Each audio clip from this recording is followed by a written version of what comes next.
Assalamualaikum warahmatullahi wabarakatuh. Halo semuanya, perkenalkan nama saya Angga Octavia dengan NIM 23070160147 dari kelas Psikologi 4D. Di sini saya akan menjelaskan mengenai pemeriksaan neurologi pada lansia. Apa itu pemeriksaan neurologis? Yaitu prosedur medis komprehensif yang dilakukan untuk menilai fungsi sistem saraf pusat, yakni otak dan sumsum tulang belakang, sistem saraf perifer, dan hubungan antara sistem saraf dan fungsi tubuh. Selanjutnya, adapun tujuan dari pemeriksaan neurologi pada lansia, yakni 1. Untuk menilai fungsi neurologis, 2. Melakukan diagnosis dini, 3. Untuk menentukan rencana pengobatan, dan yang keempat, mengevaluasi terapi atau pengobatan yang dilakukan sebelumnya.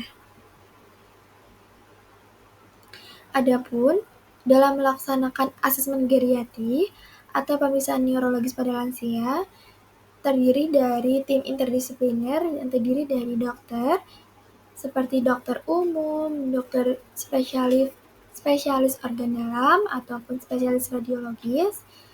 Kemudian bisa juga terdapat psikiater, psikolog, dan dibantu oleh perawat. Kemudian, pemeriksaan neurologis pada lansia terdiri atas beberapa komponen, yaitu 1.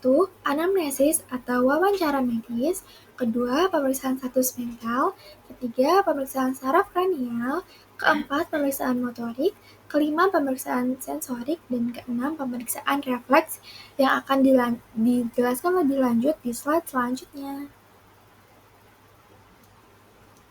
Komponen pemeriksaan yang pertama ialah anamnesis atau wawancara medis.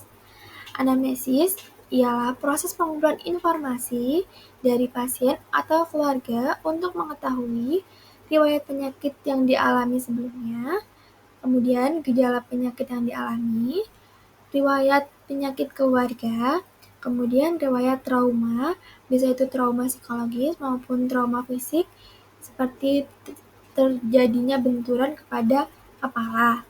Kemudian, pemeriksaan status mental. Pemeriksaan status mental ialah evaluasi sistematis terhadap fungsi kognitif, emosi, dan perilaku seseorang. Pemeriksaan ini dilakukan untuk menilai kondisi psikologis dan neurologis pasien, serta mendeteksi adanya gangguan mental atau disfungsi otak. Pemeriksaan status mental terdiri atas pemeriksaan tingkat kesadaran, orientasi waktu, tempat, dan orang, memori, fungsi kognitif, bahasa, dan komunikasi. Komponen pemeriksaan selanjutnya ialah pemeriksaan saraf kranial. Saraf kranial adalah 12 pasang saraf yang keluar langsung dari otak, khususnya batang otak, dan bertanggung jawab atas berbagai fungsi sensorik dan motorik di kepala, leher, serta organ dalam tertentu. Pemeriksaan saraf kranial terdiri dari pemeriksaan fungsi penglihatan, gerakan mata, pendengaran, kemampuan menelan, refleks wajah, dan kekuatan otot wajah. Selanjutnya, terdapat pemeriksaan motorik yang terdiri dari kekuatan otot, tonus otot, koordinasi gerakan, keseimbangan, dan cara berjalan.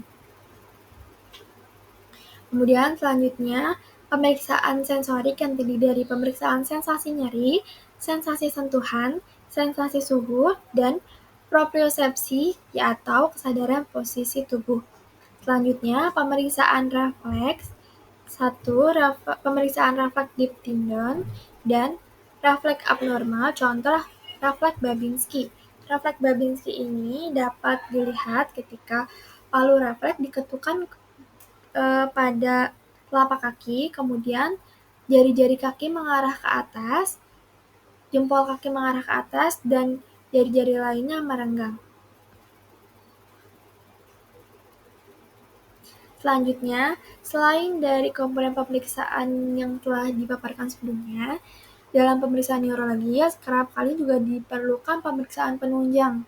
Pemeriksaan penunjang dilakukan untuk membantu diagnosis yang lebih akurat, karena dalam banyak kasus, apalagi ini pada lansia, terdapat banyak sekali gangguan medis di luar saraf di luar sistem syaraf yang bisa menimbulkan gejala neurologis seperti diabetes mellitus, kemudian gangguan jantung, dan paru yang dapat berdampak pada aliran darah ke otak.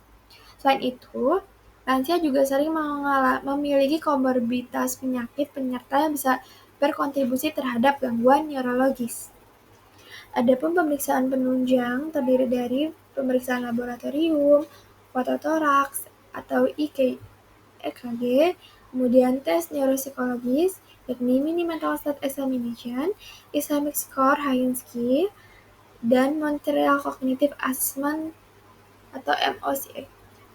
Tes neuropsikologis ini dapat dilakukan oleh tenaga profesional seperti psikolog ataupun psikiater untuk mengetahui lebih lanjut mengenai kondisi terkait neuropsikologis. Kemudian juga terdapat tes activity of daily living dan instrumen activity of daily living. Kemudian terdapat CT scan kepala. CT scan ini dapat digunakan untuk melihat apakah pernah terjadi trauma yang disebabkan oleh benturan, baik itu seperti pada otak ataupun pada organ-organ lain yang penting.